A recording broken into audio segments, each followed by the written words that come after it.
Ito pala ang mga uod na to ang pumapatay sa kamatis ko. Pumapasok sila sa loob ng katawan ng aking kamatis. Hindi lang sila masyadong kita kasi clear lang sila, kung mapapansin nyo gumagalaw. Ayan o.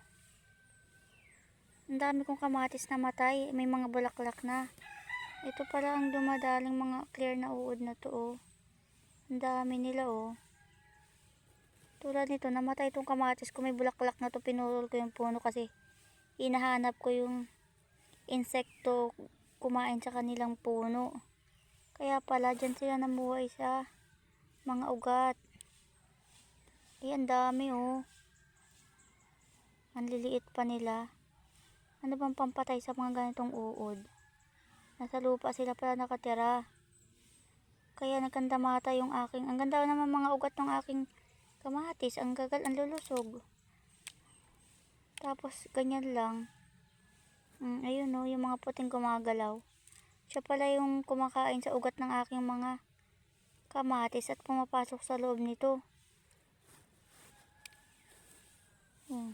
Tingnan nyo yung mga kamatis na yun. Yung malaki. Mga natuyo sila ng walang dahilan.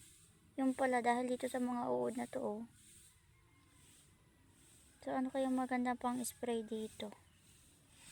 Ayan siya oh. Sa lupa. Ayan.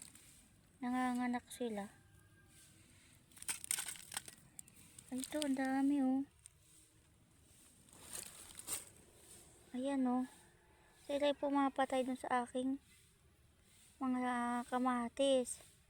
Bigla na lang nalulusaw yung aking kamatis.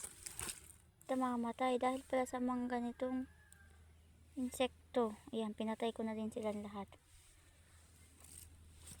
Tingnan na nga natin yung lupa. Ayun po oh. May meron pa natira. Binunot ko dito yun eh. Dito ko siya binunot. Ayun, meron pa rin oh. Ayan, ang dami pala oh. Sa isang araw, ito namang isang to. Ayun, ang dami oh. Yun. Dito sila nakatira sa loob ng. Alam, malapit na pala sila sa puno ng kamatis ko. Ang ganda pa naman tubo ng kamatis ko oh. Kahit ang daming mga leaf miners. Pagka sila natuyo, siguradong ang dahilan nito ay itong mga uod na yun. Ano ba dapat kong gawin? Spray sa kanila.